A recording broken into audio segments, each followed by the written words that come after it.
Hi everybody, today we're going to make caramel apple oatmeal cookies. I've already measured out everything. I'm going to put the recipe in the description so it's easier for people to do. So let's get started. I have a small bowl full of apples, which I peeled, cored, and cut up. You guys can cut them as small as you want or as big as you want. It's easier to have more cookies the smaller the apple is. In this bowl I have 3 1/4 cups of flour, which I sifted. You guys do not have to sift your flour if you don't want to. That's what I prefer to do. Along with baking soda, 1 tablespoon is in here, and then 1/2 teaspoon of salt's in here also. And then in my big bowl I have 1.5 cups of butter softened to room temperature. If your cookies do not rise, put your dough in the refrigerator in between baking cookies so it will not be as soft, and then they'll rise a little bit more. Then I have 1 cup of light brown sugar and 1/2 cup of regular sugar with 1 tablespoon of vanilla extract. And then I'm going to add the 2 eggs as I mix this. Please mix these ingredients with a hand mixer or a stand mixer. It's so much easier. And then if you want to, you can add the flour to your mixer as you're doing it, or you can do it by hand. I personally do it by hand just because the stand mixer makes it go everywhere and it's just easier on me. And then what we're going to do is after we combined all this, we're going to add 3 cups of old-fashioned oats. Please get the old-fashioned oats, not quick oats, as it will not turn out right. I know the ingredients are starting to get overwhelming in price, but you can do this and it makes a lot.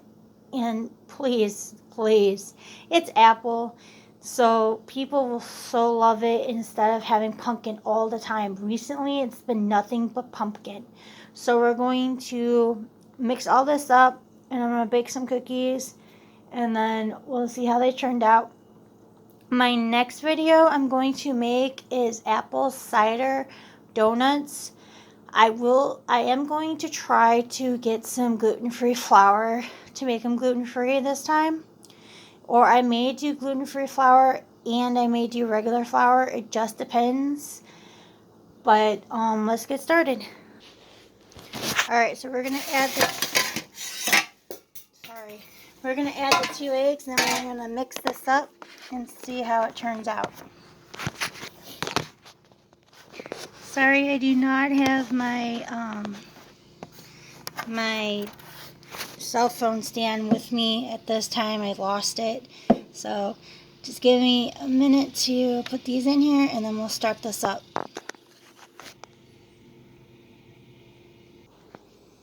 Alright, let's mix this up. I'm going to start on low.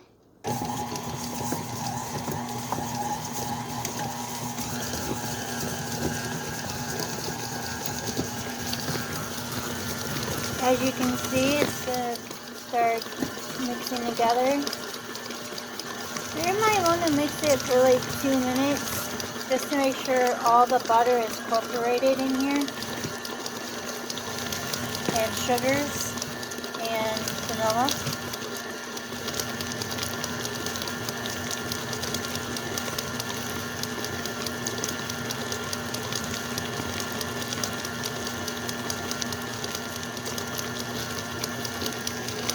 This recipe is so fun to do with the little kids. It's nice to take a break from the freaking, you know, pumpkin stuff. It's nice to be able to have something different. I'm gonna have to put it up a notch. Make sure it's well incorporated in there, and then we're going to add the flour mixture to this, and then last we'll add the apples and the oats. Hopefully you guys will like this and share, so I can get some more people to follow me. I'm trying my best.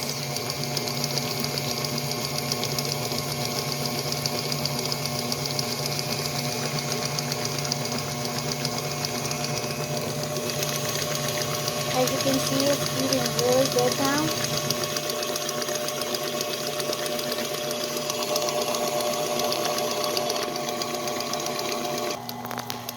So I decided to try to put the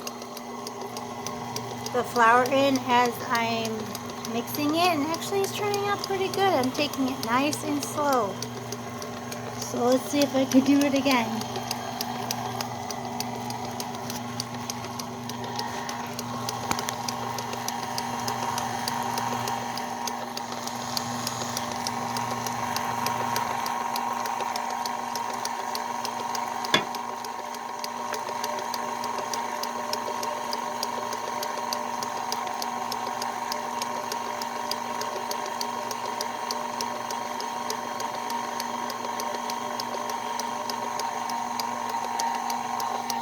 Alright, I'm going to, ooh guys, it smells good. I'm going to add another speed to this to mix it up more.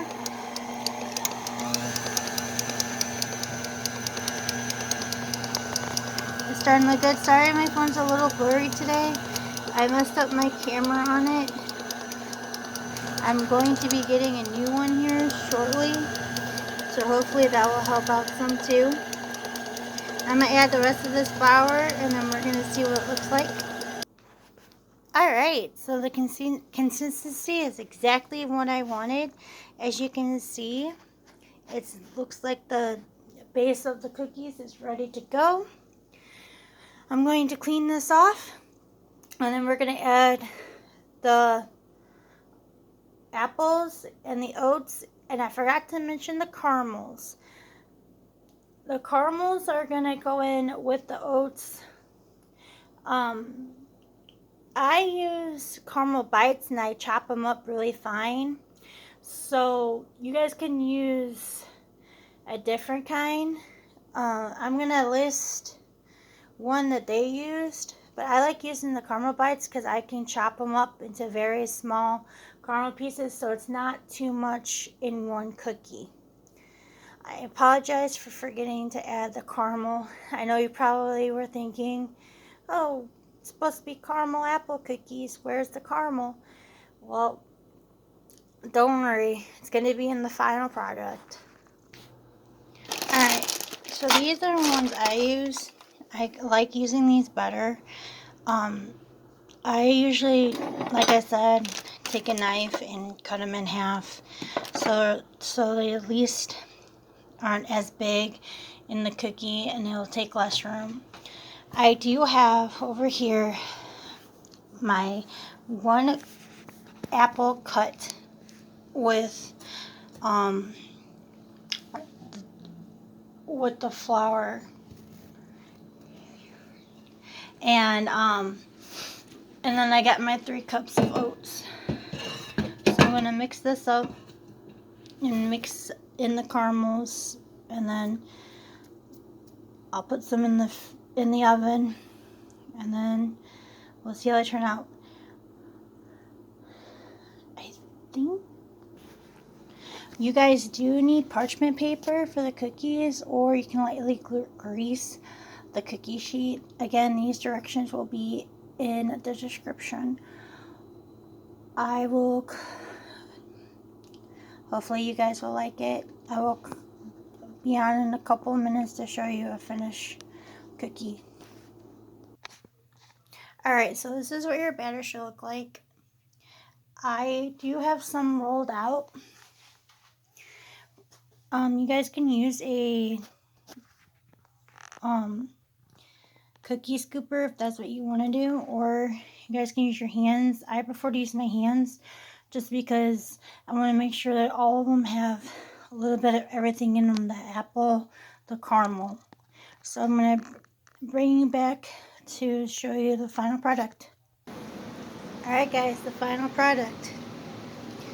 Now these are going to bake for 10 to 12 minutes. Make sure that they are golden brown. The caramel will darken it a little bit, but it's not burnt. I hope you guys like and follow, and I hope you enjoy your fall cookies. Until next time.